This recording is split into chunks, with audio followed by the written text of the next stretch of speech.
I call this meeting of the Northeast Independent School District to order. Let the record show that a quorum of members is present, that this meeting has been duly called, and that notice of this meeting has been posted in accordance with the Texas Open Meetings Act, Texas Government Code Chapter 551. This board will now adjourn into executive session pursuant to the following sections of the Texas Open Meetings Act, Texas Government Code Section 551.072, discussing purchase, exchange, lease, or value of real property, and the time is 5:30 p.m. All right, the board will now convene an open session, and the time is 6:18 p.m. On behalf of the trustees, I'd like to welcome you to this evening's meeting of the Northeast ISD School Board. This is a business meeting of the board held in public. We appreciate your attendance and request your respectful attention. We welcome your comments during the Matters from the Floor section of the agenda. If you've signed up to address a specific agenda item, you'll be called at that time. We wish to emphasize that this is a business meeting of the board, and while those in attendance may disagree about issues, it is our expectation that everyone will conduct themselves in a respectful and professional manner. And finally, we'd like to remind you that it is the mission of Northeast to challenge and encourage each student to achieve and demonstrate academic excellence, technical skills, and responsible citizenship. Item 5, Invocation and Pledge of Allegiance, Wood Middle School. All right, good evening, Mr. President, board members, Dr. Micah, executive staff, and guests. It is my pleasure to introduce two outstanding students from Wood Middle School. First, I would like to introduce Andres Gonzalez and his family. Here to support Andres are his parents, Luis and Fabiola Gonzalez. Andres is an 8th grader at Wood this year. He's an excellent student, earning recognition on our All-A and AB honor roll in 6th and 7th grade. He's going to continue to challenge himself this year by taking multiple upper-level classes: Spanish, Orchestra 3, High School Health, Robotics, and Science and American History honors. He is also a member of our incredible mariachi group that performs at multiple events around the district and the city, with Alamo Heights Night being one of those events. So please join me in recognizing Andres and his parents.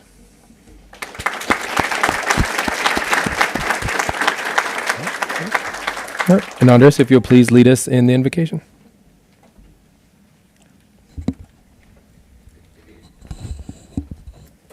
Please bow your heads and follow along with me in prayer. Dear God, thank you for our district leaders and board members who are always making important decisions in the best interest of our students and staff. During today's board meeting, let them listen and understand the information shared, ask clarifying questions, and think clearly. Let them have the wisdom to make decisions that will promote student learning and keep our school safe. Amen. Good job. Good job.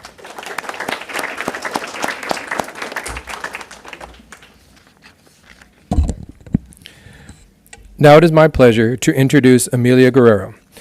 She is here with her dad, Ernesto Guerrero, stepmom, Sandra, and stepsister, Angelis Altamirano. Amelia has excelled academically while being a student at Wood. She has earned recognition on our All-A honor roll in both 6th and 7th grade. She has challenged herself academically this year, taking English, Science, and American History honors.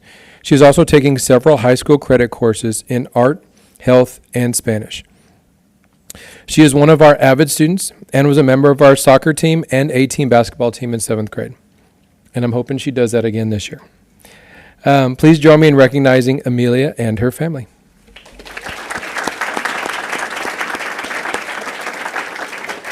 And Amelia, if you would please lead us in the pledges. Please stand. I pledge allegiance to the flag of the United States of America and to the republic for which it stands, one nation, under God, indivisible, with liberty and justice for all. Honor the Texas flag. I pledge allegiance to the Texas, one state, under God, one and indivisible. Thank you all very much. And Mr. Hensey, I forgot to introduce you, so That's all right. Mr. Brad Hensey, principal. Andres and Amelia, if y'all want to come forward, take a picture with Ms. Landry and Dr. Micah.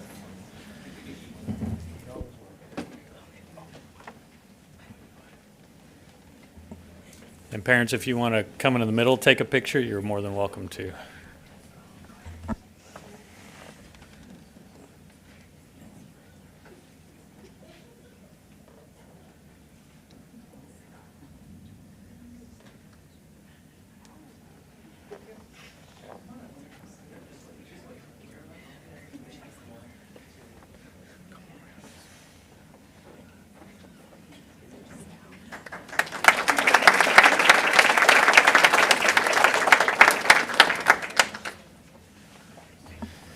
So Amelia and Andres, you are welcome to stay, but you're also welcome to leave. I know it sounds like you're busy kids, so thank you all for being here. We appreciate your attendance and what you did for us.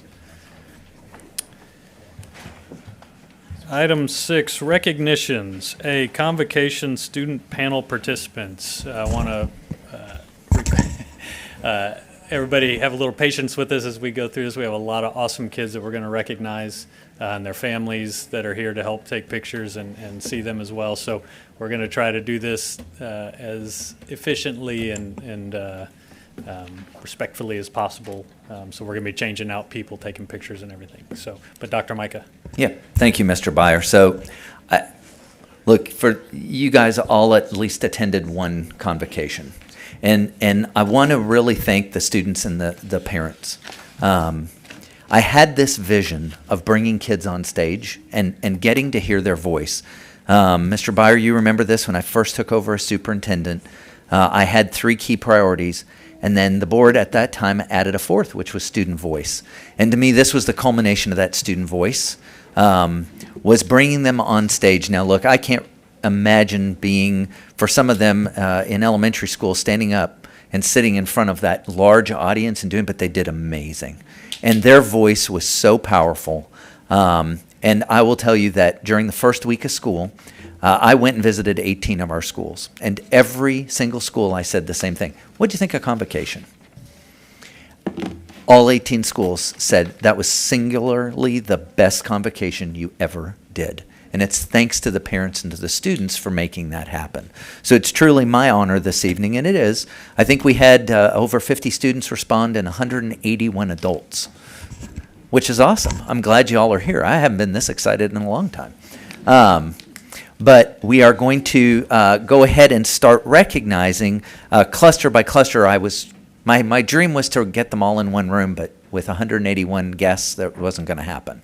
So, but parents, please know that as we bring them up, we're going to have somebody from our staff take a picture, and then please come up and take the picture before we disband, okay? I want you to have that moment too. Thank you, Mr. President. Yeah, thank you. And again, thank you to the students and the families that let their students participate. It was an incredible experience for the board, the teachers, the staff, so we appreciate everybody's participation. So without further ado, I guess we'll, who's announcing the? I am. Oh, Ms. Chancellor will be announcing the names. We're going to start this evening with the Johnson cluster. Grace O'Connor.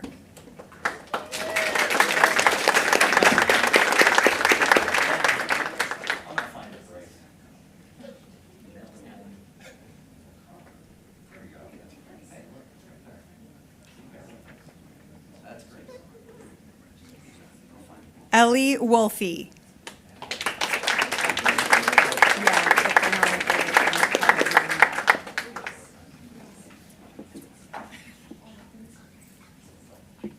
Gracie Fitzgerald.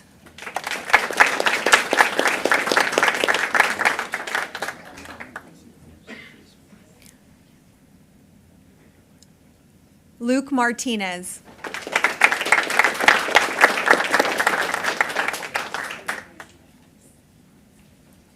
Gracie Milligan.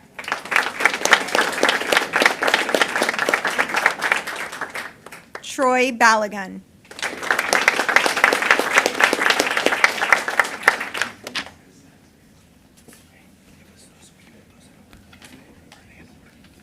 They're in order of this, which is not the order of the, yeah.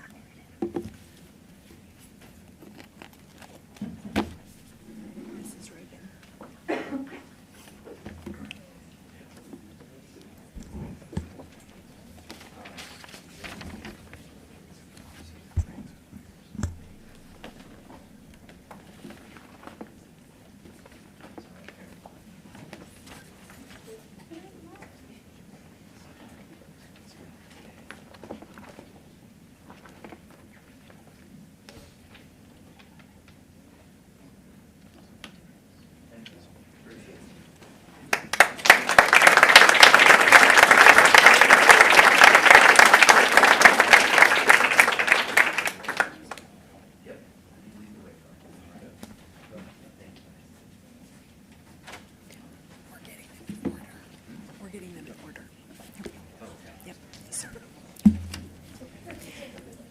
Next, we're going to recognize students from the Reagan cluster. First up is Arjun Deo.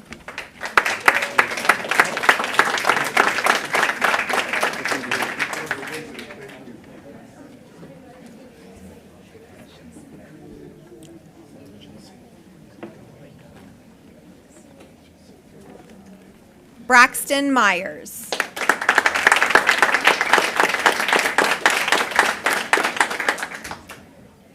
Naima Scott.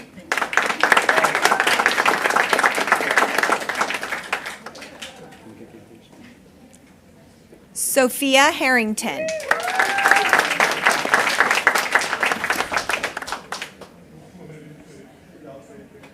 Isabel Makati.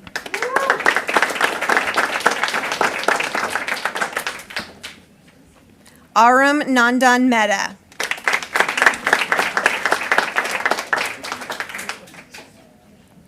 Jacob Wise.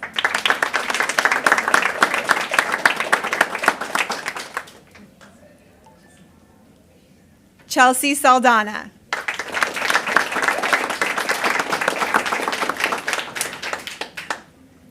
Ainsley Van Winkle.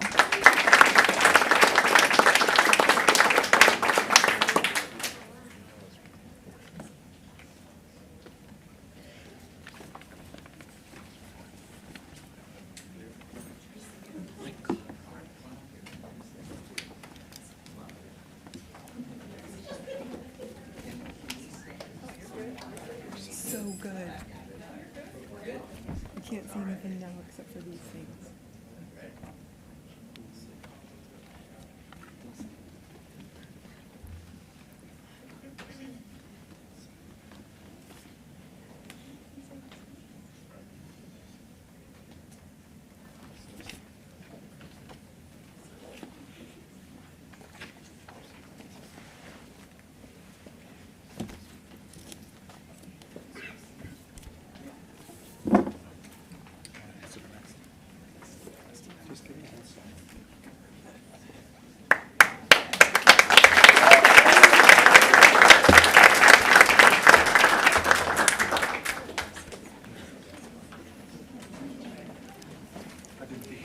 Thank you, Reagan Cluster. We're going to move on next to the Roosevelt Cluster.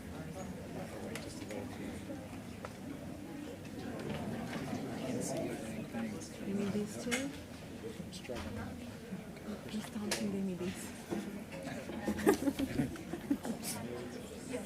Do you have a flashlight? Oh, you have it up Here, use my flashlight. I got cheaters now. Well, you know why?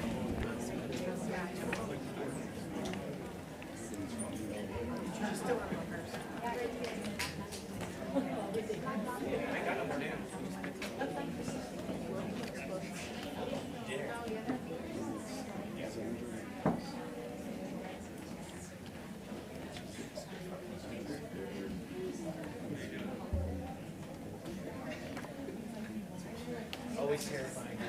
She looks like a does. Where are they? She doesn't believe it. Are they Roosevelt?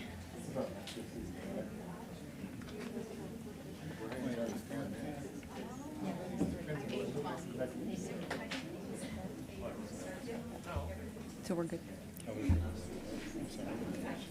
Sorry. All right, we're going to go ahead and recognize the Roosevelt Cluster now. First, we'd like to ask to come on up, Joanna Villegas.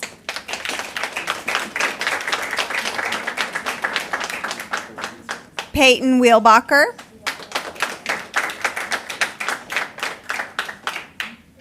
Willow Pagan. Alano Millsap.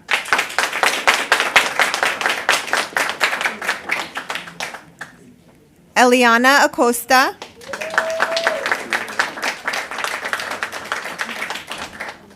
Aiden Forsyth.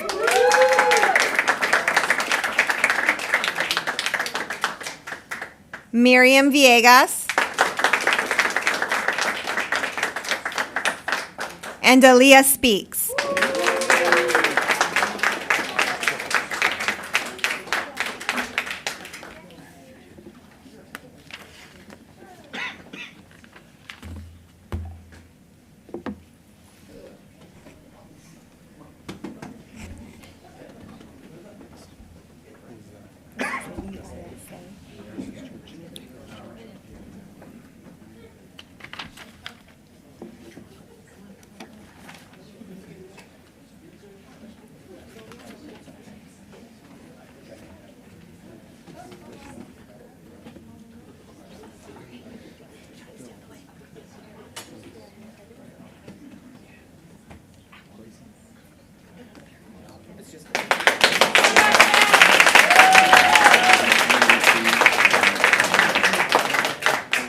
Thank you, Roosevelt Cluster.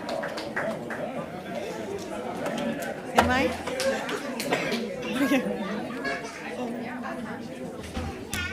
Oh, yeah. Hiya. We're gonna wait for the parents to come in. We're just gonna wait.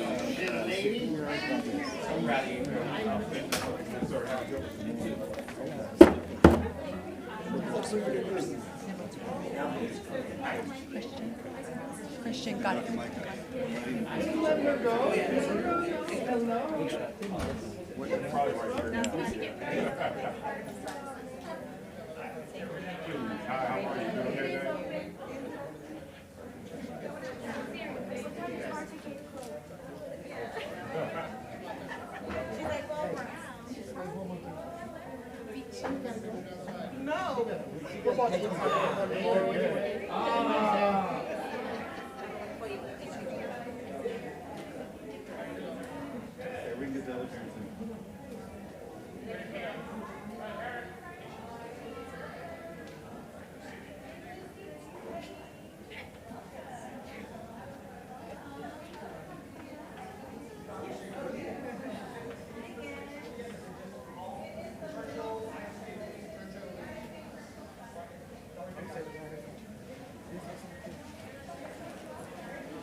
No, you got it, you got it.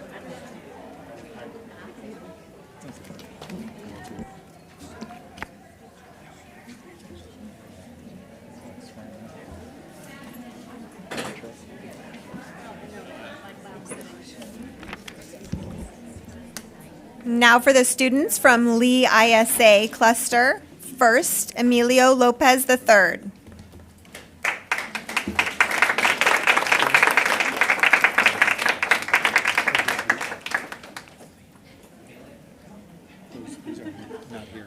Not here. Got him.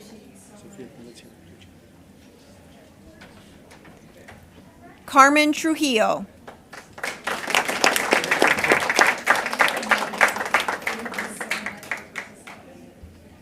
Zandria Marquez.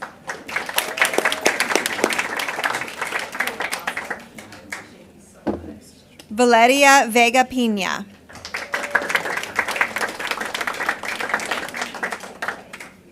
Valeska Verdi Viloria.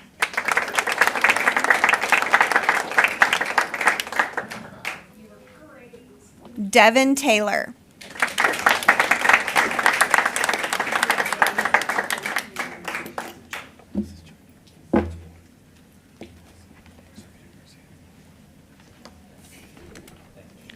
If y'all want to go ahead and move forward, you can take a group picture, and then parents, the district staff are going to take a picture. Then you're welcome to step in the middle and get a photo yourselves as well.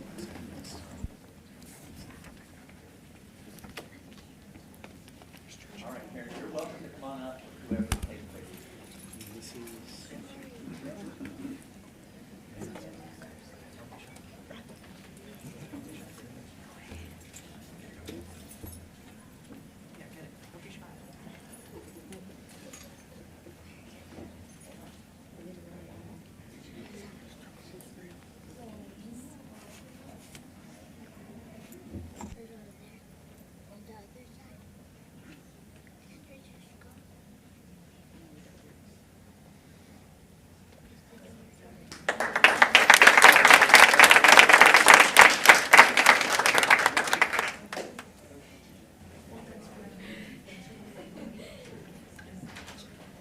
What Dr. Micah didn't tell you is you have to stay for the rest of the meeting now. So, just kidding. Thank you all for being here. We appreciate it.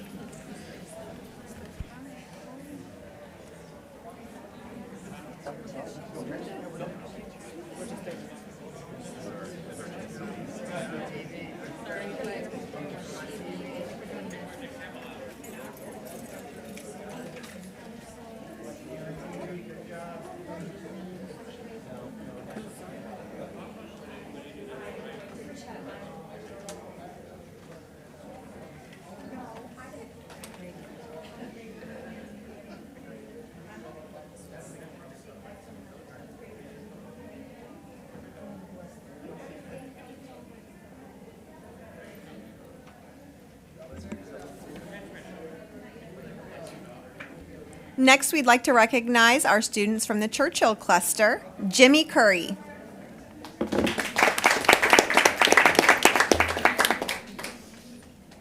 Elin Stolhansky.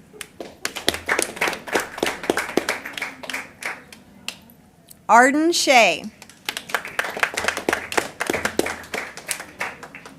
Sophia Valdez. Sophia Garcia.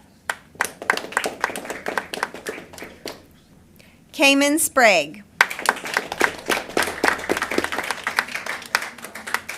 Alejandro Hernandez Trujillo.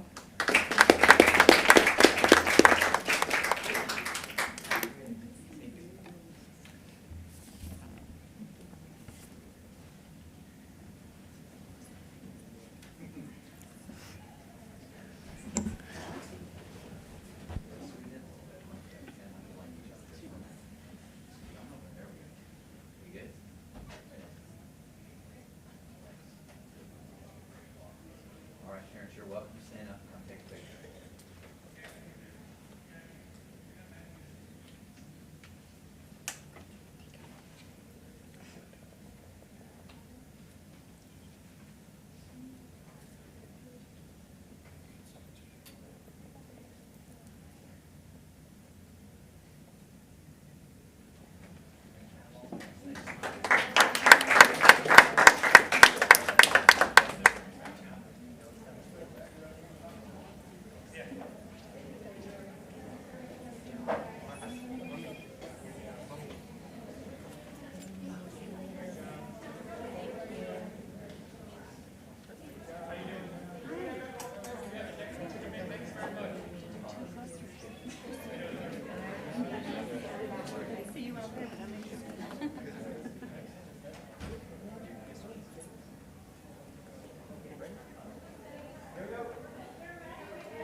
We're going to recognize students now from the MacArthur cluster, and we start with Grayson Butler.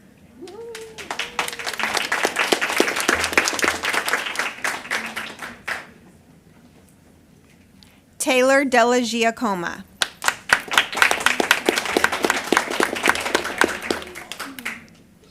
Griffin Leanweber.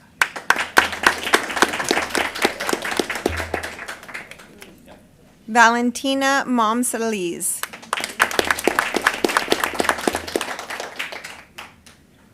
And Mia Sandashi.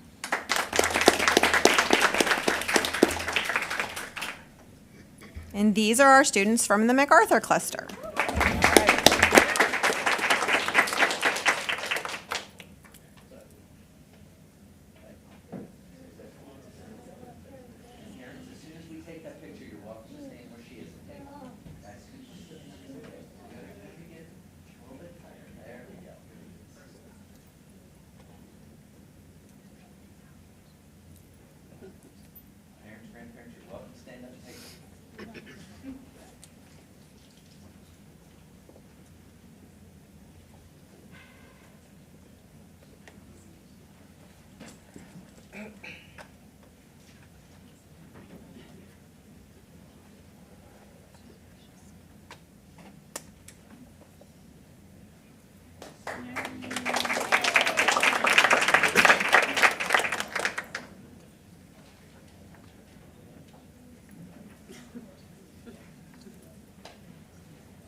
We think so. This is, did it come with Peggy like that, or?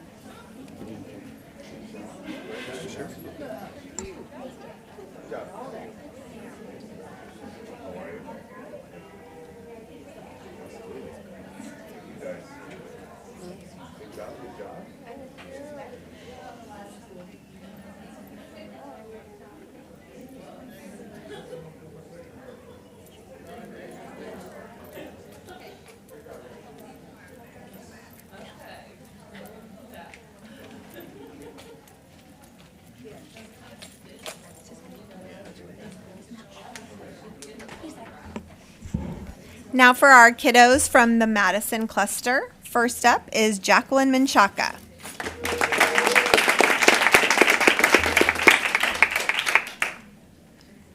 Lily Grace Mosier.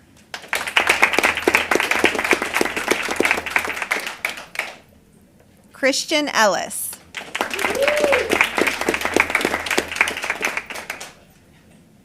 Zion Mathis.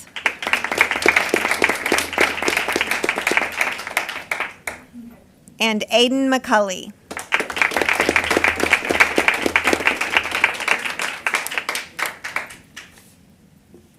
We're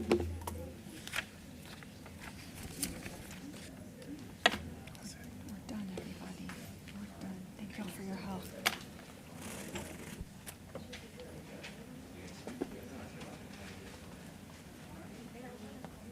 Parents, as soon as she's done with the picture, you can step up.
Well, thank you again to the students, parents, guardians, families. Got a little empty in here.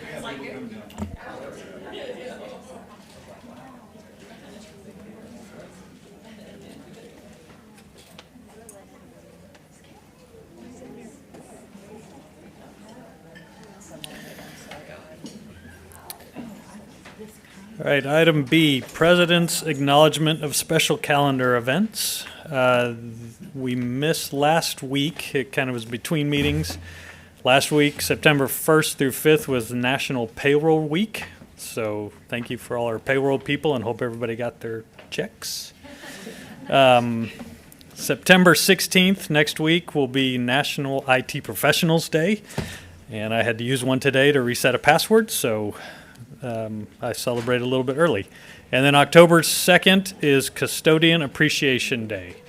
So please, everybody, mark that one, and let's recognize our custodians for all the hard work that they do day in and day out. And finally, I'd like to say or ask if everybody please keep our MacArthur community in your prayers as they're grieving the loss of Mr. Thomas Kitterman. He was a great teacher, colleague, and a valued member of our community. And on behalf of the Board of Trustees, I want to extend our condolences to the Kitterman family.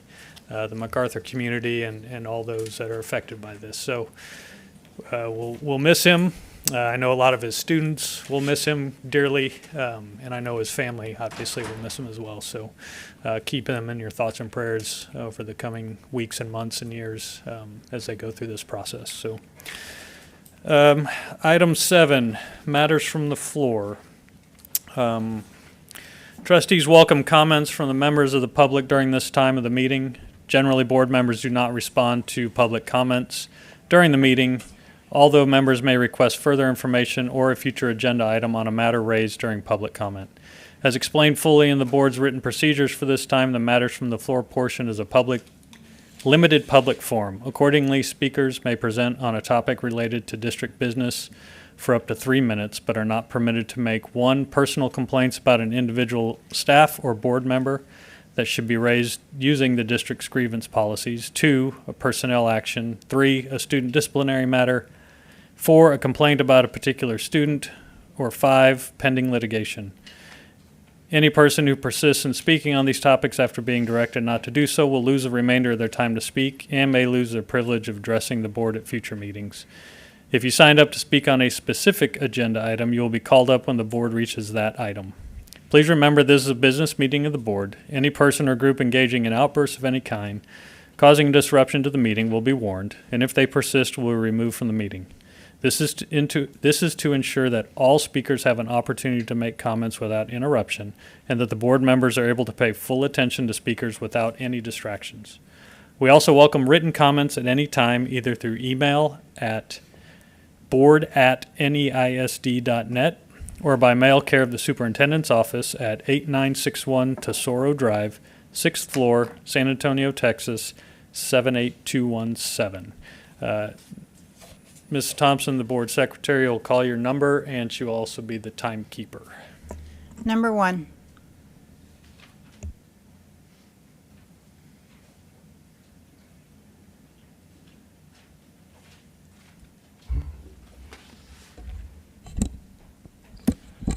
My name is Jerry Mulder. I live near Northwood Elementary School. Superintendent Micah, President Byer, and trustees. On June 26, I wrote an email to every trustee concerning the 10 Commandments law. For days, no one responded. I checked with Peggy Turner, who assured me that each of you would get the email. 14 or 15 days later, the president sent me an email, but responded in no way to my comments made in the email. I did not want to be here to publicly try to persuade, pressure, bully you into thinking about my opinion concerning the 10 Commandments law. Since I have not heard from you, here I am. One of the many things that concerned me was the added burden of our teachers. I'm assuming there's some teachers in this room, I hope. They have enough problems. I mentioned some possibilities that a teacher would have to deal with.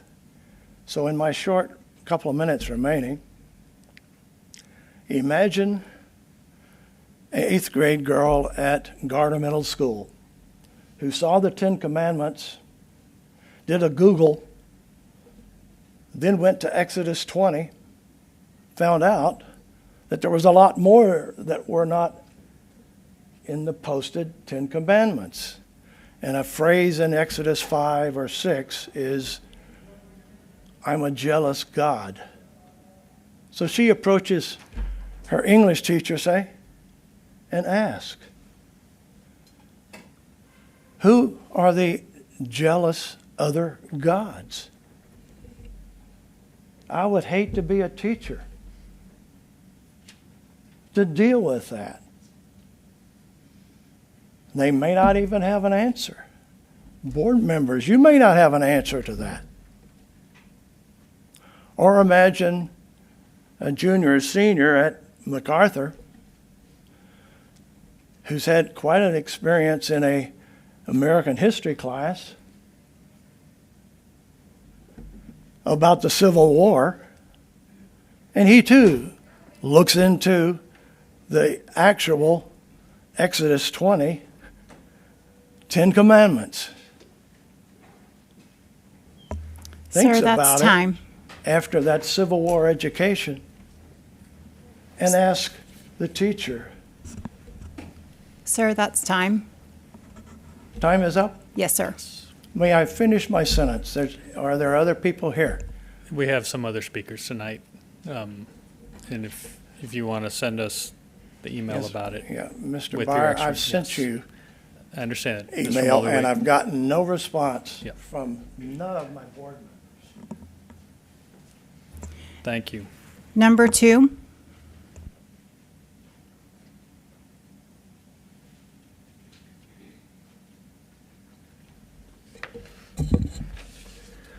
Good evening, President Byer, members of the board, Dr. Micah. I'm Tom Cummins, representing teachers and support personnel for Northeast AFT. I'd like to address several issues related to recently passed state legislation. First, we appreciate your decision to contest the mandatory posting of the 10 Commandments. Every student should feel welcome in Northeast, regardless of faith. While we believe the law will ultimately be found unconstitutional, it is important that implementation be stopped from the outset. Second, we support your interpretation of the new rules on student cell phone use. Parents have consistently voiced concerns about a full-day ban. While the bill may be well-intentioned, adjustments must reflect the reality of today's world. Third, we wish the district had waited on TEA guidance for SB 12 regarding school personnel action on student concerns relating to race, gender identity, and sexual orientation. Hopefully, SB 12 will be found unconstitutional, as it should be. We would request that the current NEISD policy be withdrawn pending TEA's interpretation. Fourth, many across Texas had hoped STAR testing would be eliminated. HB8 raised those hopes, but ultimately fell short, though we remain hopeful that it will free up instructional time. Too many aspects of STAR remain unchanged in this new bill.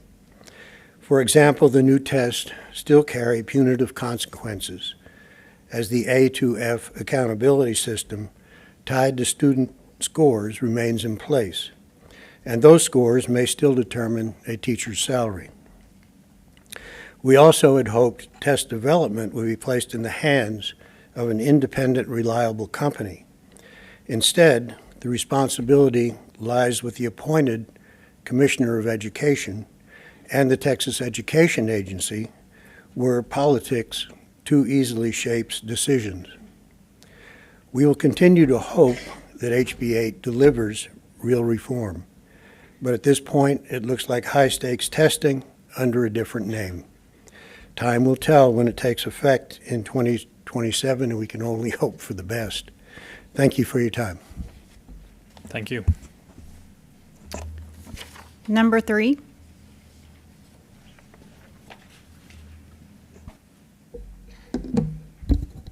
Good evening, Mr. President, board members, Dr. Micah, executive staff, and guests.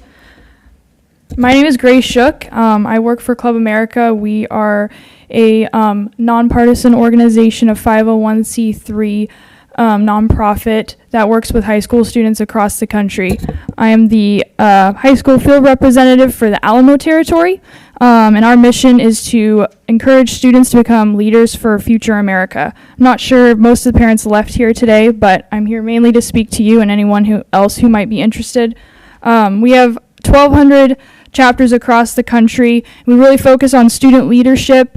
They would need like a president, vice president, etc. Leadership opportunities. This is a great opportunity for them to build their resumes, plan events with their school, organizational skills, networking, public speaking opportunities, and community service. One of our favorite things to do is letters to veterans drives, where students have the opportunity to write letters to local veterans that we will then give to the VA hospitals here in San Antonio. We also like to do student-led initiatives at schools, such as putting the American flag in every classroom, taking a moment to remember those who died on 9/11, such as putting flags in the school lawn, things like that our students with Club America would start. Students have the opportunity to have fun leading their school in their Club America chapter while learning lifelong skills, and our ultimate goal is to help raise up leaders who then go on to be in the military, politics, local leaders, whatever it might be as they continue to serve our country. We'd be honored to partner with them in Northeast ISD, and if there's any parents or board members who would be interested in talking to me more, I'd love to get connected and see how we can make a difference in your schools. Thank you so much. Thank you.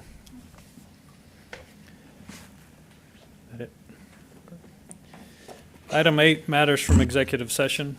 A, purchase, exchange, lease, or value of real property pursuant to Government Code Section 551.072. 1, possible action regarding resolution authorizing sale of real property. Do I have a motion to approve as presented? So moved. Thank you, Ms. Villarreal. Do I have a second? Second. Thank you, Ms. Thompson. All those in favor say aye. Aye. Those opposed say nay. Motion passes 7-0. Item 9, presentations. A, State Assessment Board Report. Mr. Jarrett. Thank you, Mr. President. I would like to ask Brandy Merrim, our Director of Performance and Accountability, to come forward for this agenda item.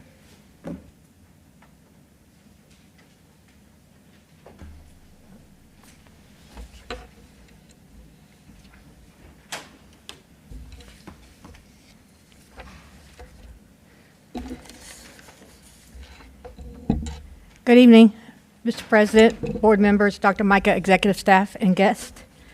As part of the 2025 accountability, they have recently released the state assessment data, and I'm trying to stall because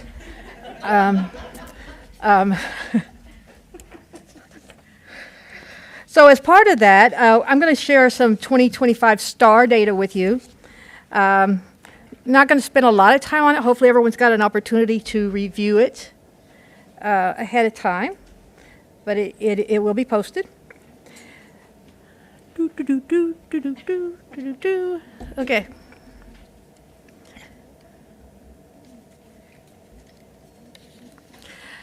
Okay, thank you.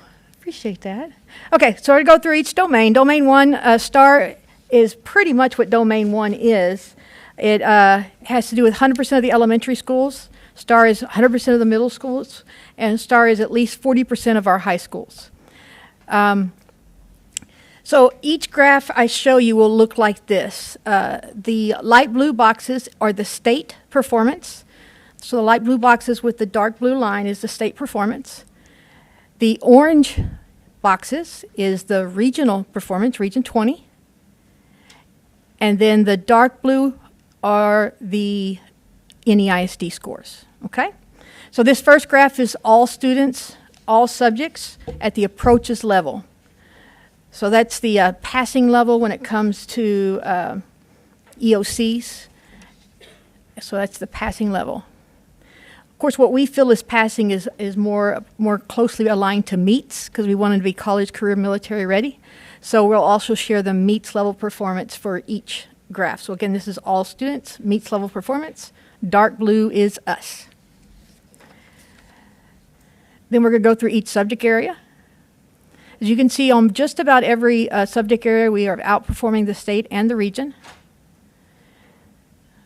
After COVID, we had a drop, but as we've moved on from COVID, we had an increase. Then the STAR changed in 2023. I remember reporting to you folks about that the last 2 years. And then we've kind of leveled out, 23, 24, and 25. So now that we've figured out the system, it's time for them to change it. This is math performance, again, at the approaches level. You could see prior to COVID, we had really done well. Math took the biggest drop because of COVID. but we have made up some ground. And again, meets performance is where we want everybody to be. We're about 48% right now of our kids have met the meets performance level in math. Science, we're tested in grade 5, 8, and biology.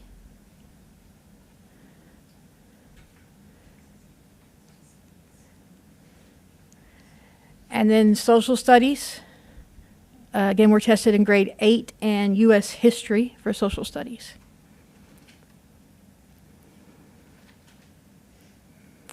So that's pretty much our STAR performance when it comes to by subject area.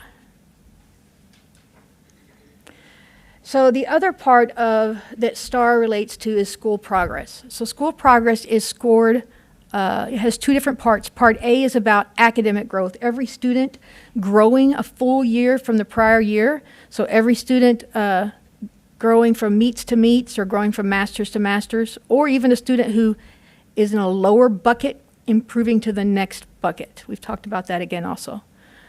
And then it's relative performance. It's about how your school compares to other schools with the same economically disadvantaged. So it's usually displayed by a scatter plot, something like this. So the percent of economically disadvantaged is across the bottom. The student achievement is on the side, and then it gives you like a point based on where your campus would fall. So for our campus and the state and the region, again, we have the light blue for the state. For RLAs on your left, RLA is for 3 years. We have the 2023, which we, again, this right after this test changed, the 2024, and then the 2025. The region is in orange, and our district has the blue boxes and the gray bars. Had a little drop in RLA when it comes to our percent of students meeting their growth goals. That's what this is represented. And then last year, math had a really, really hard time about it, but we've kind of made up our ground. Whoops. Okay. So the third part of the accountability system is domain 3. This is called closing the gaps. This is where we look at every student group, our race ethnicities, African American, Hispanic, 2 or more, Asian. Also our special groups like special education, economically disadvantaged, our emergent bilingual. So we're going to go ahead and show you some data on those particular groups. Again, these are the groups that we measure for closing the gaps. So the data we're going to show you is the approaches and meets level performance, just like we did before. So this is our economically disadvantaged students. We've had a kind of a steady drop on EcoDisc when it comes to approaches. Meets, not quite as bad, but remember we had meets level performance at 48% earlier on. It came to, I think it was math at the time. This is all students, all subjects, by the way. Again, all students, all subjects approaches level for our emergent bilingual students, including the first 4 years of an emergent bilingual's monitoring.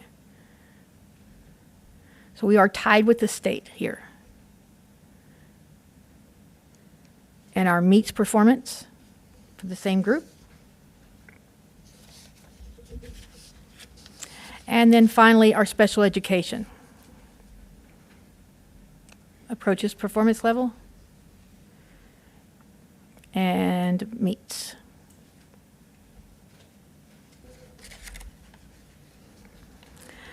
So that's the STAR test. We've had a hold on accountability since 2023.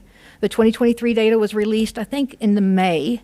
And this past August 15th, they released the 2024 and the 2025 reports. So they have given our A through F scores out this year.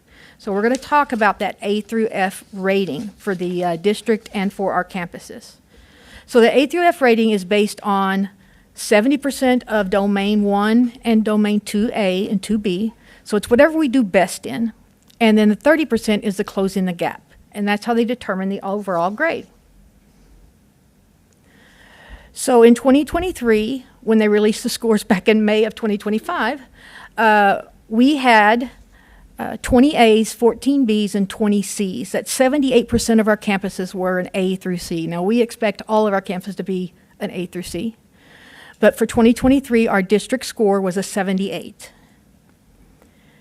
In 2024, again, we didn't receive this until last month, but in 2024, we had increased our A's, B's, and C's to 84%, and our score for 2024 as a district was a 78. And then 2025. Our scores for 2025 have again increased. Our A's, B's, and C's are now up to 88%, and our district score is a 78. So, as you might wonder, and what I was asked by our fearless leader is, why is that? And I'm sorry. Sorry.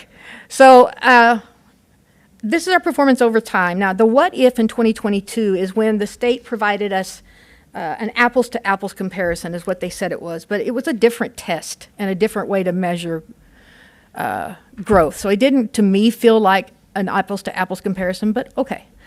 Each school represents a proportional part of the district. So every school is a proportional part for every domain of the district. So when you're looking at elementary schools, they represent anywhere from 0.2% up to 1.1%. 0.2 was Wilshire. 1.1% is Steuben Ranch and Bulverde Creek. So when you take our 45 campuses, they each represent just a little portion of our district score. For middle school, it goes from 1.2, which is actually Driscoll, up to 3%, which is Lopez, for a total of 29% of our schools, of our score for each domain for the district. And then finally, our high schools. Our high schools rank from 0.3, that's ACE. ISA is 1.1, and then all the way up to 7.8, which I believe is Reagan.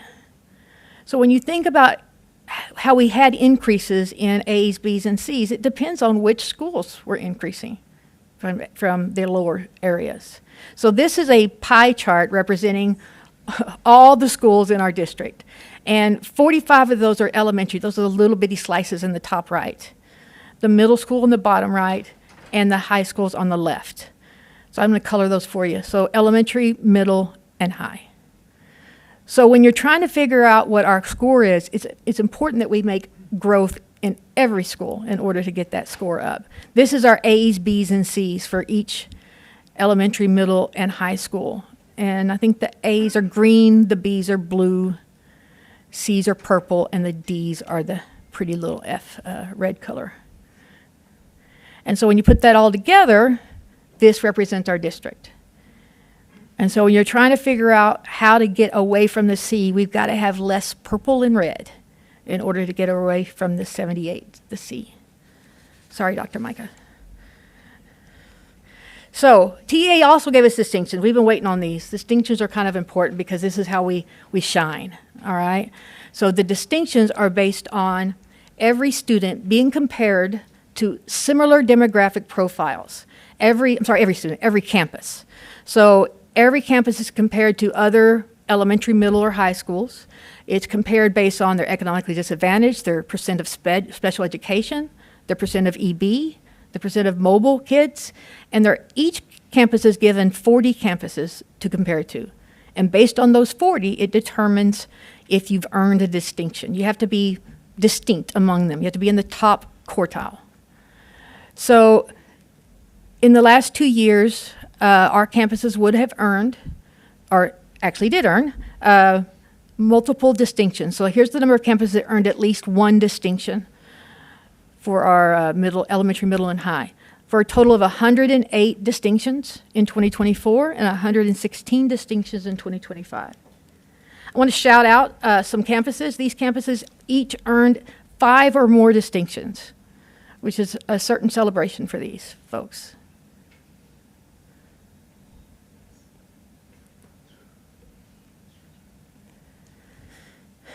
So that's what I got for you.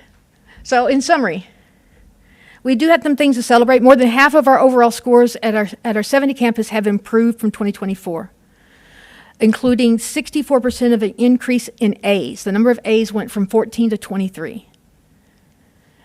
Over 60% of our traditional campuses earned at least one distinction, and 10 campuses earned at least 5 or more.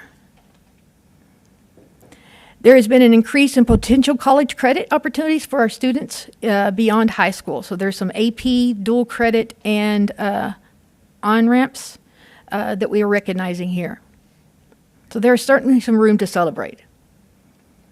But we do definitely have areas of opportunity. According to the data that I have, the economically disadvantaged, emergent bilingual, and special education is always an issue that we want to keep an eye on.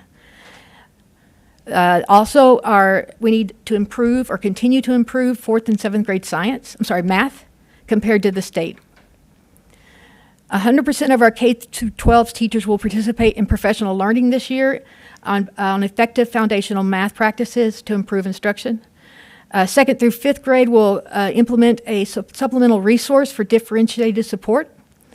And also, 8th grade social studies is an area of focus.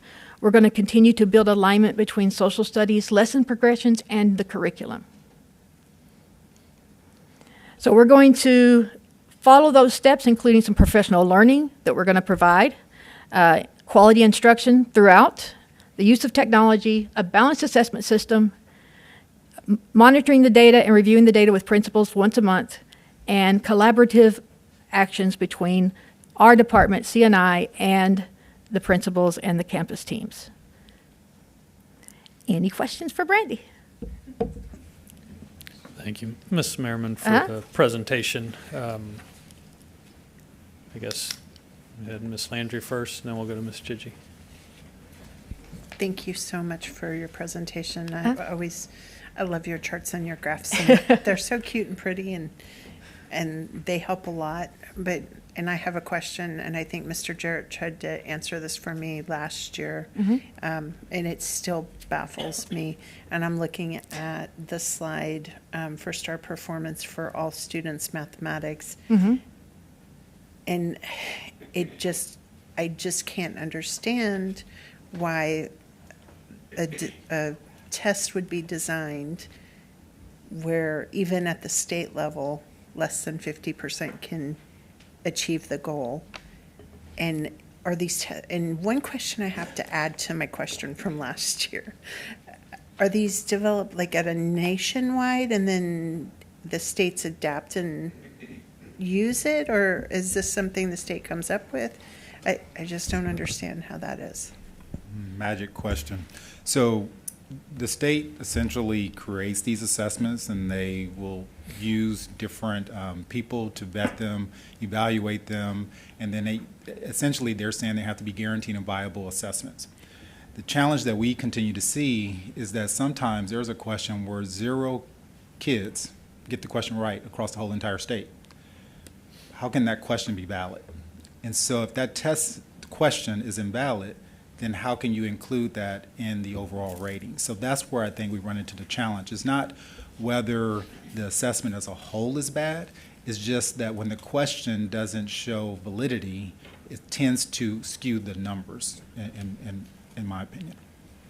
And do we have any resources to provide feedback on those things? And how do we get that up to the people who create the tests? So we do have opportunities where they have focus groups of people that go down there. I think it was last year, like ELAR, we had a team went down there, reviewed the assessments and different things like that. But that doesn't necessarily mean they're going to change the questions or the tests. It just means that we can give them feedback to try to make it a little bit better. And I think part of it is they want to create validity to the questions, so they keep some in, throw some out, and that's the only way you can do it, is to kind of see if the question needs to be tweaked. So I don't know that answer, Ms. Landry. I just know that when we do have a chance, we do volunteer to go down to Austin and help. Okay, thank you. Ms. Chidgey. So I'm not sure what page this is. Maybe 21. It says overall district rating results 2019 through 2025. It has a little orange link in the bottom right-hand corner. Okay. So that's one. Yeah, that one. No. Not that one. There's orange ones throughout. I thought y'all liked links, so I like to give you links. I don't know which one I'm shooting for, Terry. No, not that. I think it's, okay, so try 22. I don't have page numbers. You know what? That'd be good if I put page numbers in here. It's not that one. I think I've passed it already. It's What does it say on the top? it says 22. It says 22. It's the one that has the, Overall district ratings results. where you 20 showed the proportion, the schools in Yeah. proportion to the overall. All right.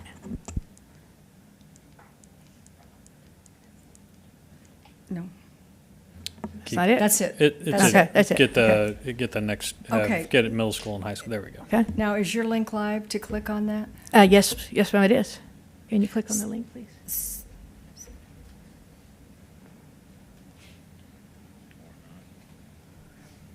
Okay, so it's not there. Let me just ask. Nope. Ah, There it is.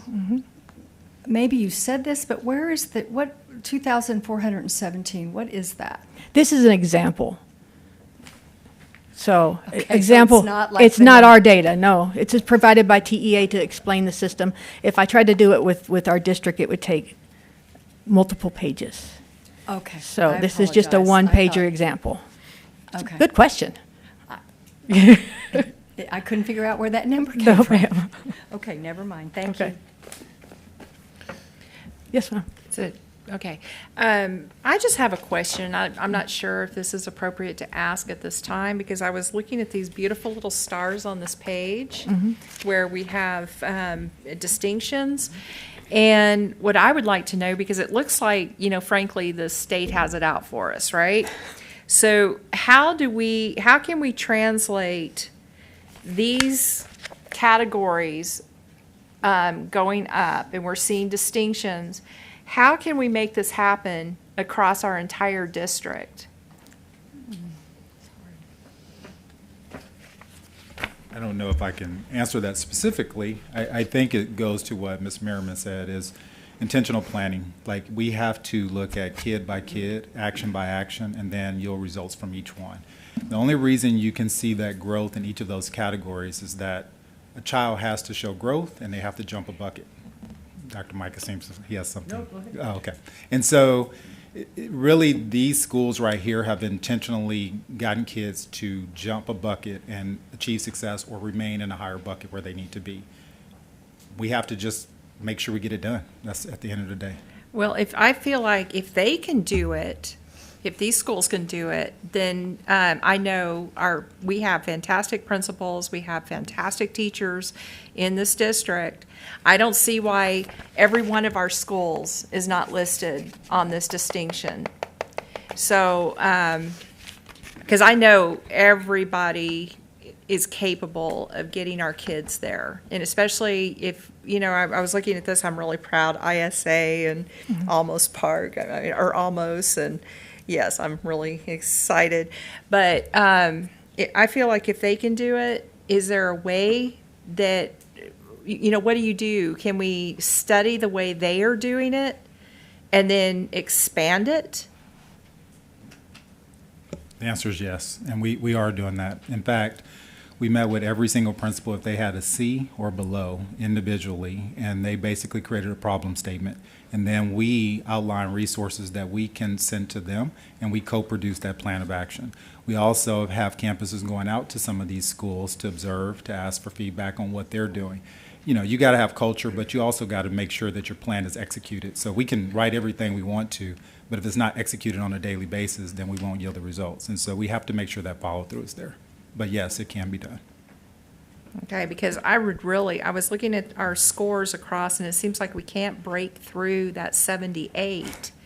And I know we're better than this. Yeah, but Ms. Villarreal, look, Brandy, do you mind backing up? Yeah, go to that slide. Back up to like one of those ones that it shows, hey, we were doing here, then we redesigned, then we did, and keep going backwards. That one. No. Oh, one of the. Keep going. Okay. Well, I mean, we could use that one. This one right here. Take a look. I want you to see this, and then I'm going to advance you to that one with the 89s and stuff. If you take a look at this slide, you see we were performing, then COVID hit, and it was a disruptor. And then you can see when we redesigned STAR, even though and again, if you'll recall, even the commissioner said we probably should have called it a different name, and then it would have given us a period of time to adjust. The entire system had to make this like on-the-fly adjustment, right? So Brandy, skip forward. Right, just finish that last click right there. Give me the 25 one. This kills me, and she knows it kills me. Because I want to remind you, and Ms. Villarreal, you got on the board right at this time. So in 19, we were in 89.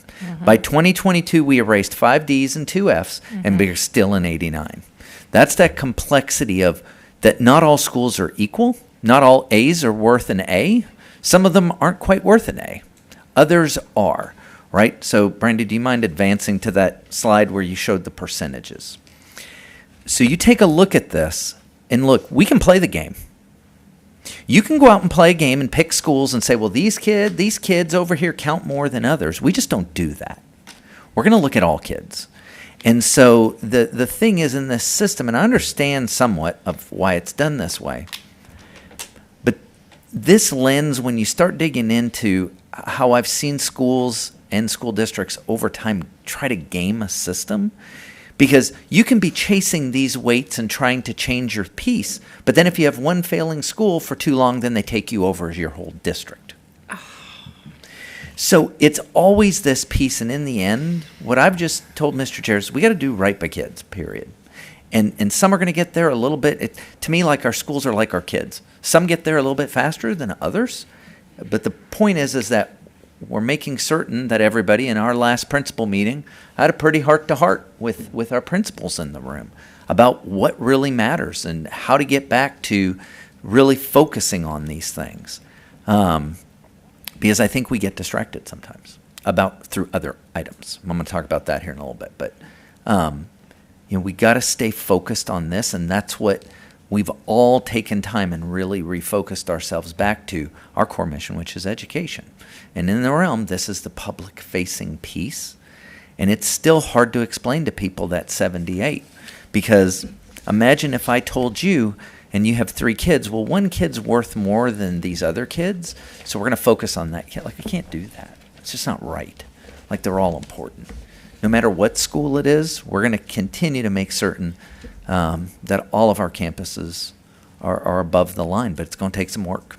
And just as we figure it out, what is it, House Bill 8 just passed? Yes, sir. So in 2 years, you're going to get a whole new system anyway. Yes, sir.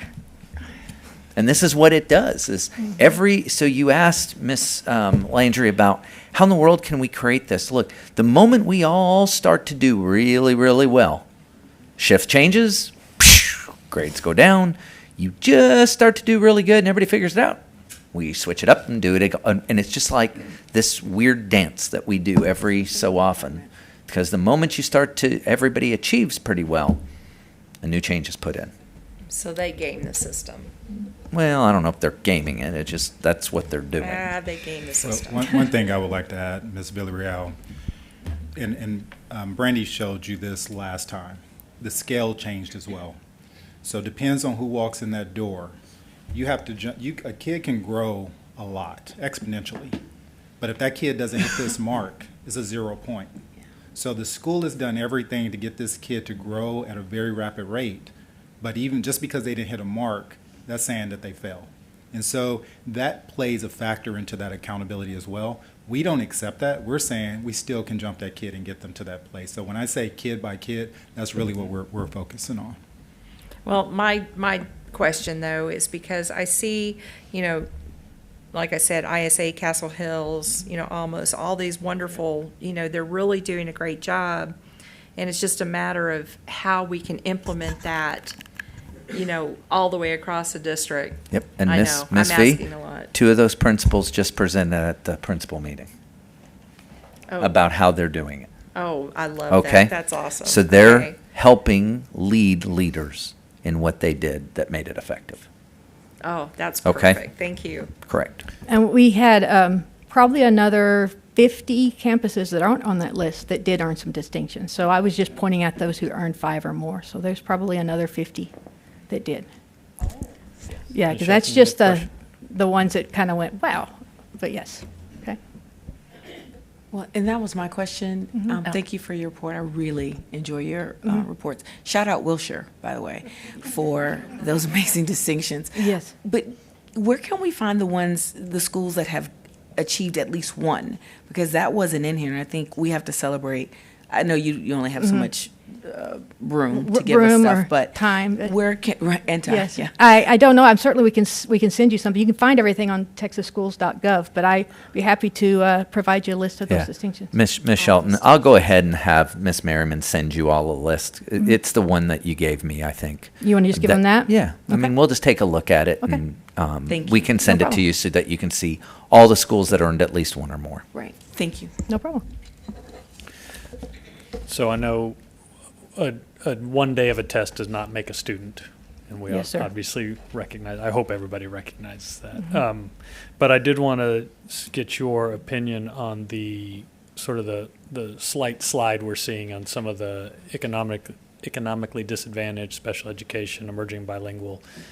Is there anything that we are seeing trend-wise that would attribute that? And I do want to recognize that some of those levels are back up to pre-COVID time or above those levels. Right, So but there's kind of a we're not slight doing decline. terrible. Yes. But there is in the state and the region also. So I don't know if there's specifically anything we can account that to, but I honestly, I would take a guess and say attendance. Okay. If you're not in school, you can't learn. Sure. And I think some of that's impacting our outcomes. And so we have to get kids in the seat so we can take care of them. As Dr. Micah said, he had a real conversation with principals last week.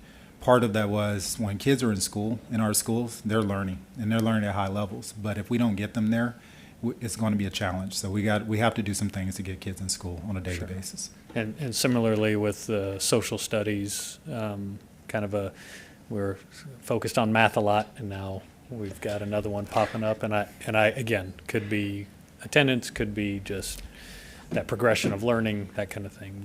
social studies grade 8 must be hard. I'm just saying. My kids love their 8th grade social studies teachers. Yeah, it's hard. 8th grade social studies has, it's like it keeps coming back since 2009.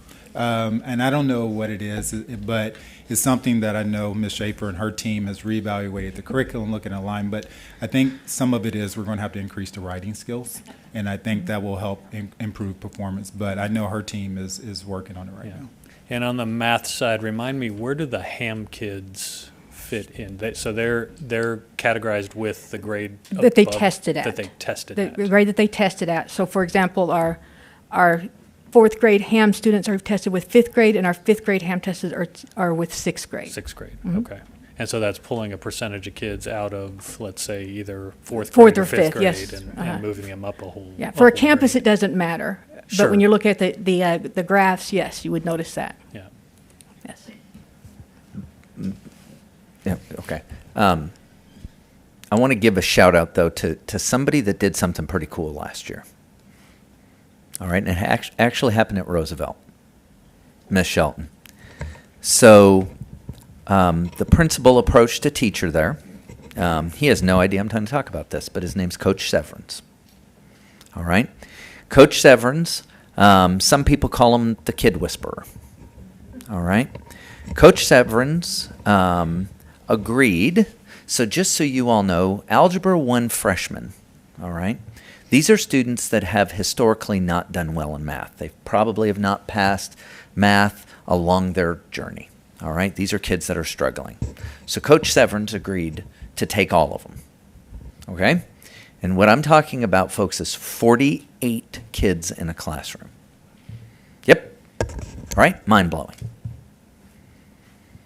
So he agreed to take them starting in January. The principal and he agreed, 2 weeks planning, boom, we're going to make it happen. And he took them. So we got his results in, and look, Mr. Jarrett and I went down and took a trip to go see him.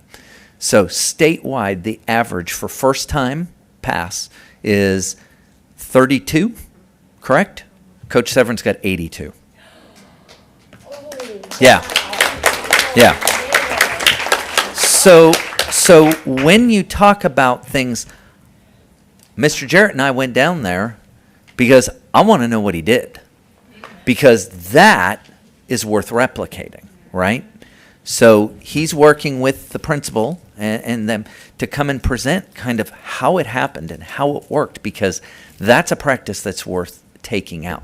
So I want you to know, and Mr. Jarrett talked, we get very granular with these things, and we're literally looking at individual teachers to try to figure out, okay, how do we replicate some of what happened in that room?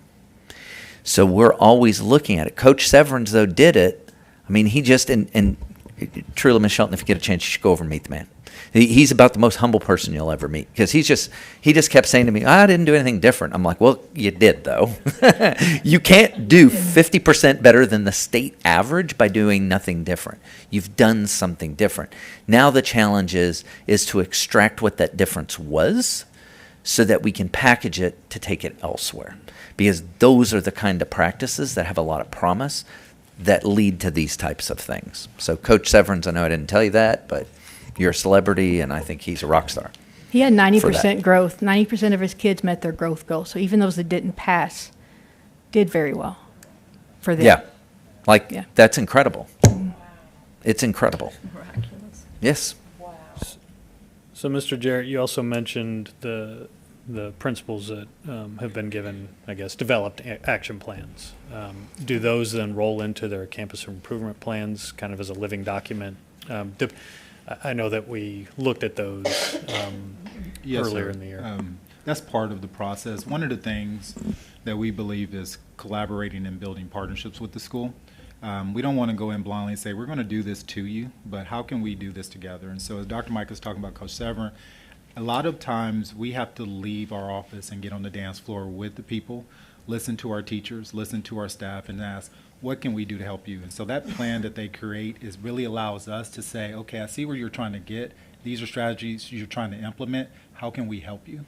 And so then we can double down on that and then measure the effectiveness of it, because we're always looking for best practice. So to answer your question, that will be part of their campus improvement plan, but it's also part of our improvement plan. And I think that's our responsibility. Sure. No, I think that's great. And again, I'll reiterate, a test on one day does not make a student. So I'm just going to say that again.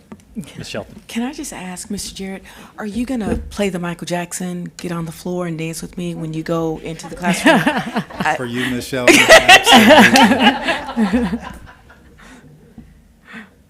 you have any other questions for Ms. Merriman or Mr. Jarrett or anybody else? All right. Well, congratulations to those schools that are doing the things they need to do, and hope everybody gets in this together and moves forward. So thank you all for the presentation. Item 10, superintendent comments. That's Dr. Micah. Thank you, Mr. President. So I got a couple of things here to let y'all know about. I'm going to butcher this poor young man's name because I'm awful with names, but congratulations to Reagan High School senior Siddharth Tripathi. Did I get it pretty close? He recently found out he will be receiving a Gold U.S. Congressional Award Medal. The award is the highest honor a member of Congress may bestow upon a civilian youth. He was recognized for his nonprofit and volunteer efforts to help families dealing with cancer following his mother's cancer battle. He was a student at Wilderness Oak Elementary during her fight and says the staff and teachers there really helped him during that time, inspiring him to give back to others. Just so y'all know, his mother is doing well and very proud of his work. All right. As you just heard, we don't have any failing campuses this year in Northeast. And as you all know, I'm sure, that the commissioner, Mike Morath, came out to Harmony Hills to celebrate them getting all the way to an A. That's one of those campuses that we're really speaking to about what are the practices that you just did to help replicate, right?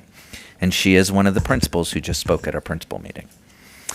And I want to mention a few of our 9th grade students from CETA: Hazel Rose Fullylove, Isabel Mora, Kinley Mosley, and Luna Yamaguchi took a trip to the Kennedy Space Center in Florida to present their work at an international science conference.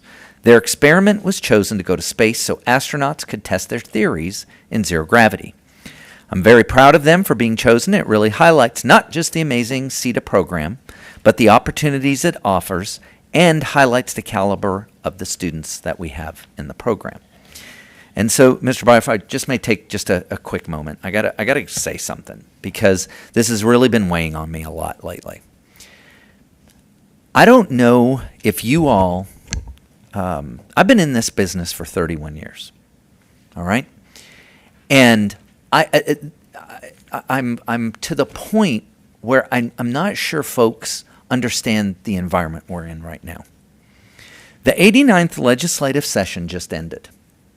Folks, 800 bills passed that are going to impact us. Folks, look, there's the education code. Current. That's not the 800 bills that are going to be added.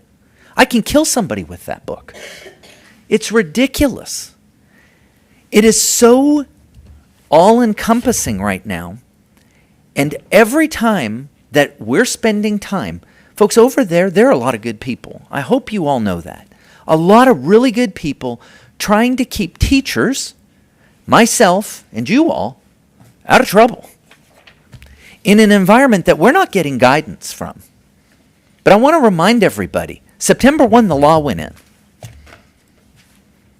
Guidance doesn't wait on the law, just so you know.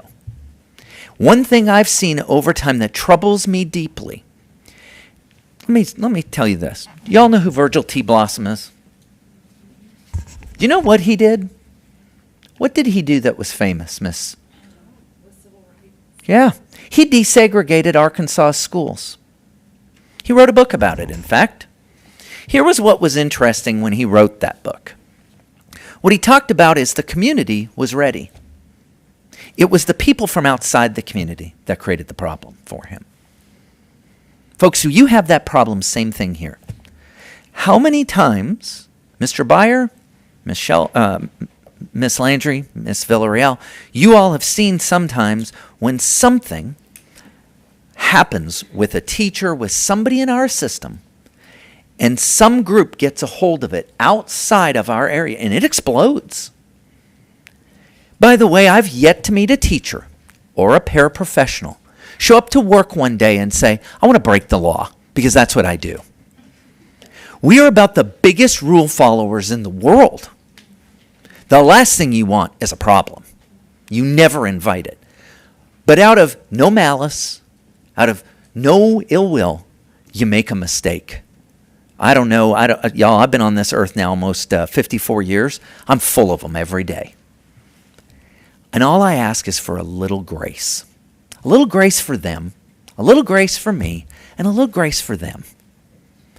Because at this point, folks, that's what's missing. 800 bills, I don't even know them all.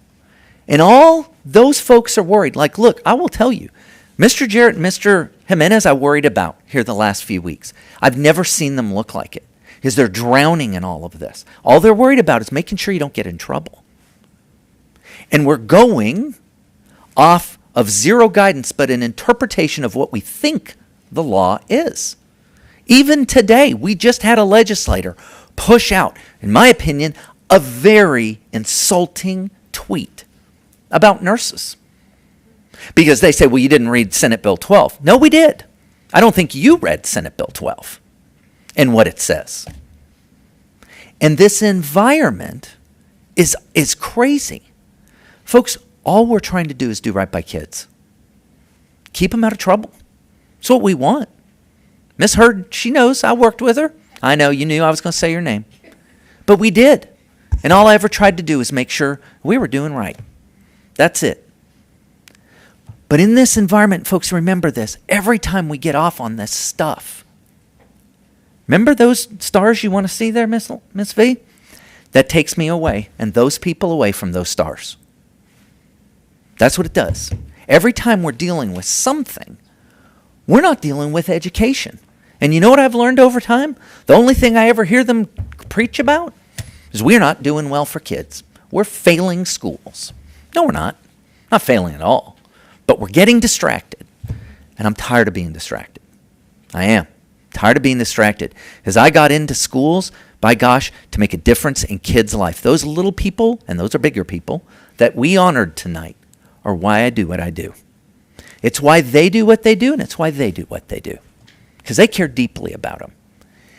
And I just ask, I'm going to stop, but I just ask for a little grace and patience as we muddle through this. Because it is a challenge. It's unlike anything I've ever experienced. It is. Like, I'm drowning in it. In fact, literally right before I came down tonight, I was like, Mr. Lopez, what is this? I don't even know about this. And what is it? And he goes, I don't know either. So now he's digging through it because we're all trying to figure out. And by the way, September 1 came. And nobody is going to give that teacher any grace when you inadvertently break a law, because everything seems to be the death sentence today for making an error. So just give us an education, so a little bit of grace right now while we figure it out. Teachers, we're going to give you some grace. Give us a little grace. Paraprofessionals, same with you guys. All right? And in the end, we're just doing what's best for kids, what we believe. But as I say with the HOV lane analogy, sometimes, folks, we differ on how to drive there. But we're going to stay together, because that's the power of it, when we stay together, even when we differ about the route. But we'll get to the destination better. I'm going to get off my horse. But it's been weighing on me, ladies and gentlemen of the board, because we are all just nervous, and teachers are fearful of breaking a law and the repercussions that comes with. And I'm going to stand up for those people. I'm going to stand up for those folks over there, because they need it right now. They need it. Thank you. Thank you, Dr. Micah. I appreciate the reminder as we go forward with a lot of these issues and policies. So with that, we'll move on to item 11, new business for possible board action. A, business services, possible action regarding defeasance and calling for redemption certain currently outstanding obligations. Mr. Villarreal. Yes, Mr. President, members of the board, Dr. Mike, executive staff, and guests. Tonight we bring you a resolution order to prepay some bonds, try to help our taxpayers by redeeming some outstanding bonds.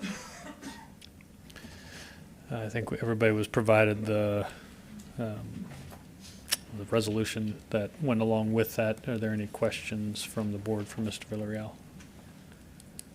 All right, seeing none, do I have a motion to approve the resolution as provided? So moved. Thank you, Ms. Chidgey. Do I have a second? Second. Thank you, Ms. Villarreal. All those in favor say aye.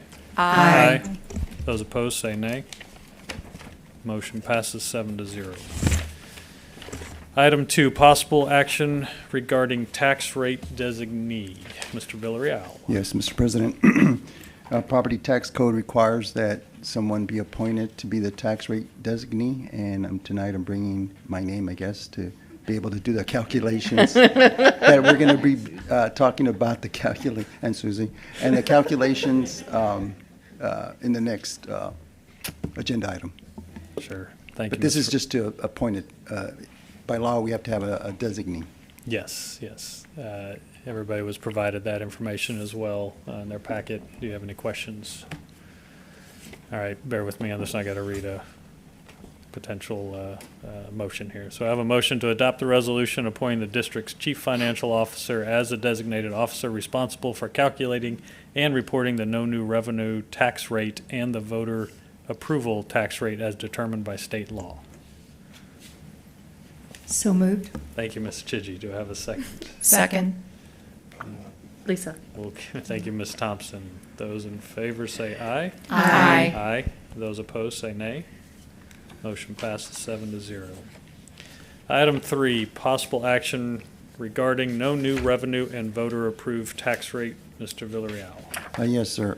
Yes, Mr. President. Property tax code requires us to bring to you all the no new revenue and voter approval tax rates. We contract with Mo Casey to help with this calculation. It's included, and if there's any questions on it, I can answer. The next agenda item is for the tax rate, and I can explain that a little bit further because it shows like an increase, but there's an increase. But this is the worksheet, approval of just the worksheet. Sure. All right, we were all given the worksheet information as part of your packet to review. Ms. Filler, did you have a question, or you just had your mic on? That's fine. I just want to make sure. Did anybody else have any questions related to this? All right.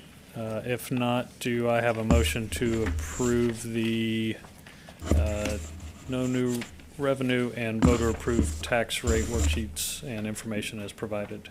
So moved. Thank you, Ms. Landry. Do I have a second? Second. Thank you, Ms. Thompson. All those in favor say aye. Aye. Those opposed say nay.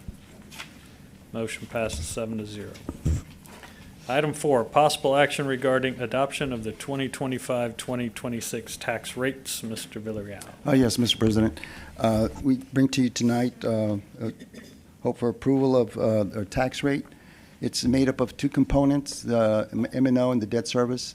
When you look at the calculation on the worksheet, the compressed rate that was given to us by TA is 63 cents, 63 and some pennies. And the amount that we add is 5 cents, having to do with what we had last year. So it shows that it went up 0.49%, but it's less than the tax rate last year. Last year's tax rate was 1.0007, and it's reducing to 98 cents. But because of that calculation that we get from TA, it shows that there's an increase, but that's just the compressed rate to maximize our Tier 1 allotment. It is confusing, but I can try to explain if there's any questions on the details. It's just a lot of numbers, and I can explain it if you have any particular questions. Does anybody have any questions related to this? Ms. Cox? I'm so confused, I'm not sure what question to ask. But so basically, last year's tax rate was 1.007. Yes, ma'am. And this year's tax rate will be 0.9822. Yes, ma'am. Okay, and then if you look at the voter approval tax rate on the calculation sheet, that's what we get from TA, and it's at 63 cents. Okay. So then we add the 5 cents for your enrichment. So that's what adds up to the 68.22 cents, which is more than last year's compressed rate. But it has to do with the values that went up a little bit, so that's why the compressed rate given to us by TA, that's why. But it isn't an increase. It's an increase to that worksheet, but it's not an increase to the tax rate. It actually went down. Okay, thank you. Appreciate it. And the 5 cents, that's the magic pennies that we can do on our golden Yeah, pennies. if you look at the calculation, it's the enrichment, it's the tax rate. Oh, if you look at page 4 on the worksheet. Oh, in the previous item, I'm sorry, it's that worksheet I was talking about, the tax rate calculation worksheet. You have to add that 0.05 cents. It's the prior year enrichment tax rate. Okay. And that's what you add to the compressed rate that we got from TA, yes, ma'am. from the state. So Yes, the ma'am. state said 63 cents. Yes, ma'am. We said, okay, thank you. And We're then- going to take our magic pennies, Yeah, our and then we golden add the pennies, 05. and add it to it so that we now have 68 cents. Yes, and ma'am. then we have our INS money At 30 to cents. pay down the debt. Yes, ma'am. And that's how we get to less than $1 and 0007. Yes, ma'am. We get to 98.22. Yeah, right. Okay. Thank you.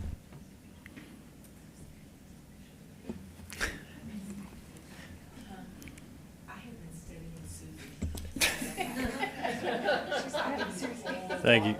If you didn't hear that, she said she's been studying Miss Lackhorn. So she's a great role model for all of us. I'm still trying to study her.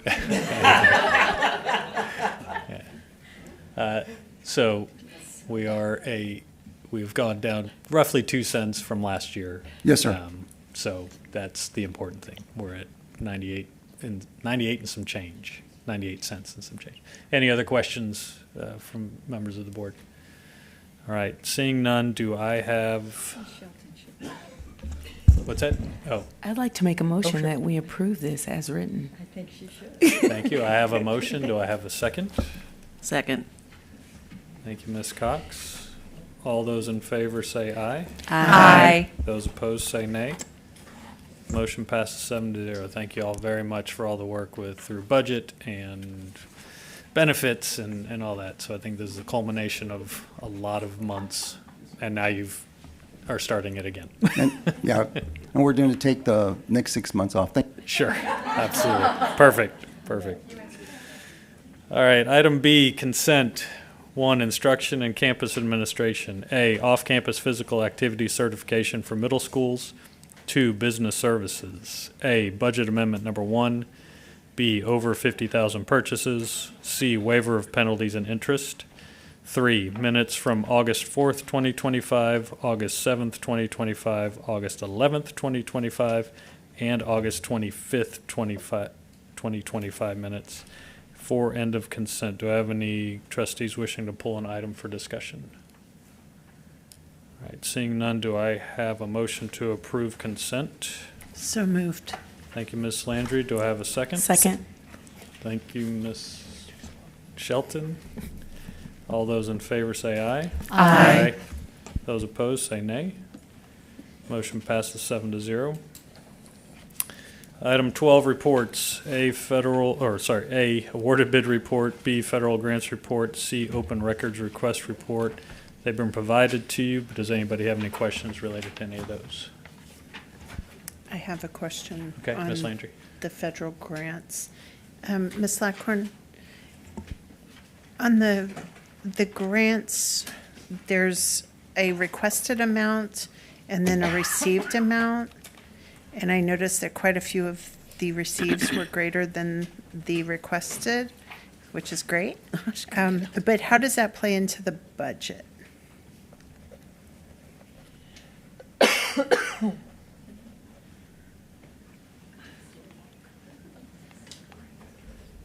Don't get excited. It's not extra money. It's just timing. So it just depends on when TEA flows the money through.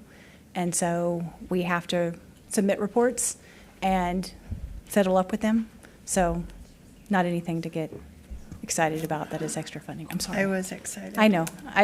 It instills a little bit of hope, and then you get crushed. That's what I'm here for, to crush all hopes and dreams. All right, thank you. You're welcome.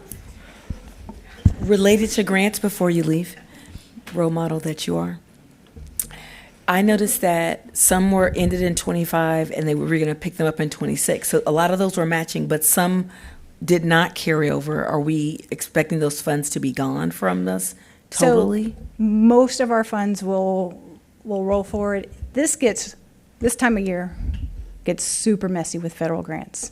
So the federal grant year runs October through September. And so it's not even the same as our fiscal year. Yeah. And so we'll see different ones roll, and you have the ability to carry forward some extra funds from one year to the next. It's a mess. We're not a mess. It's just a lot to manage and how to report it to you in a way that makes sense.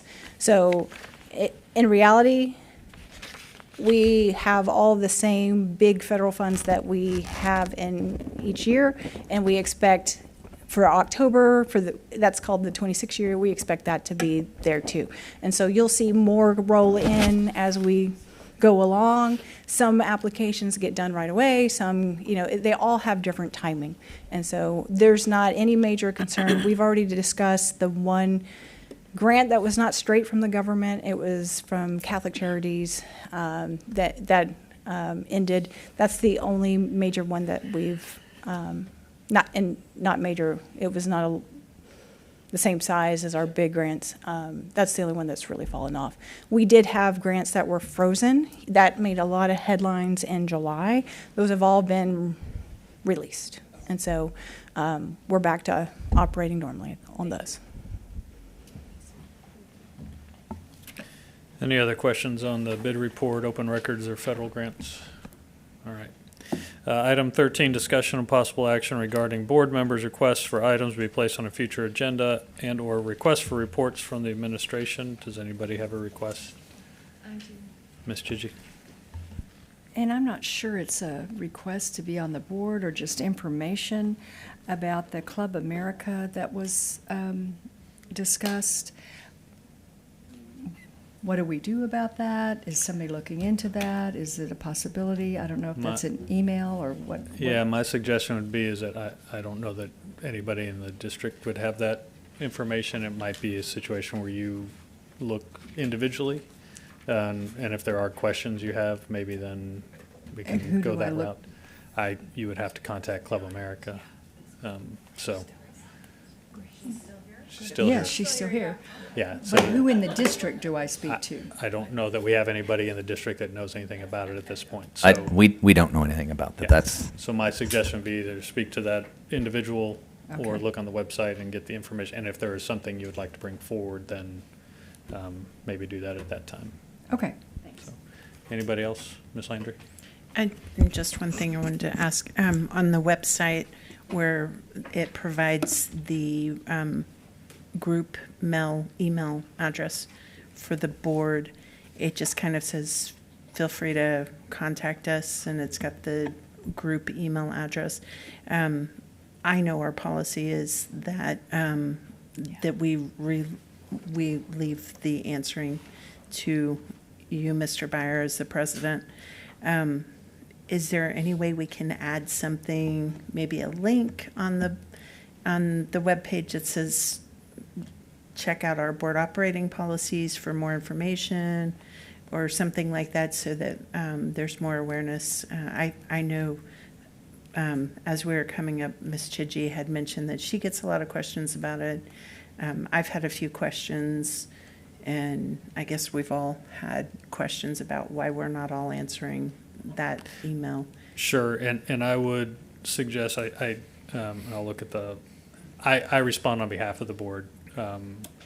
That does not preclude anyone from, on their own, reaching out to that individual. Not copying the rest of the board, but you as an individual trustee can reach out to that specific person. I believe in our operating policies, it says that, yeah, that we're not supposed to, when it's representing the entire board, only the president. Correct. So I'm the only one that responds on behalf of the board, and everybody gets a copy of that. Right. I don't know that there's anything that prevents you, and we can look at that. Okay. We can bring that And forward maybe if we need to. that's just interpretation. And I think that's a clarification we can make, because I know that's come up over the last, for sure, several weeks. I guess personally don't have an issue if somebody reaches out to that person on their own, outside of the official, whatever my response is. And But I know let's look at in that. prior terms, when we had a different president, it was pretty clear that that was her responsibility, and nobody else should be responding to Sure. that email. Yeah. And I think I've that's kind of how we just, let me look at that, and I'll bring that forward, either bring it and we can discuss that, and if we need to clarify that in the board operating procedures, we have the ability to do that. And especially if it's somebody from your constituent, I want to allow that flexibility, because you'll have, you may have a more specific answer than what I can necessarily give sometimes, just because I'm responding on behalf of 7 of us. So let me look at that, and I can Okay. bring it forward if we need to in the next couple of meetings. Or if we need to add something to the website, I think we can do that too. thank Michelle? you. So I'd like to say thank you and acknowledge Coach Stephanie McAlley from Ed White. This morning at 6 o'clock, we were at Hero Stadium for the 9/11 stadium bleacher run, and the students from Roosevelt were there, Ed White were there, and Kruger were there, and it's our second year doing it. It was amazing. The students were energetic. Lots of coaches from Roosevelt and Ed White came. And I just want to say thank you to Coach Mack, who put this together last year and has done it again this year. And we're going to try to make it more of a community event in 2026. So I expect to see everybody out there at 6 a.m. with your sneakers on to run the bleachers with me. It's actually... And it's a little intimidating because somebody said as I was going up this morning, I got to wait for this lady. And I was like, oh, let me move over. But I was the lady. So thank you, Coach Mack, for that. I do have a question, though. We, a couple of months ago, maybe August, or maybe it was before the school was over, Deborah Hamilton came and talked about the juvenile justice, the Strategies for Youth program. Do we have an update on that, or can we get an update on that?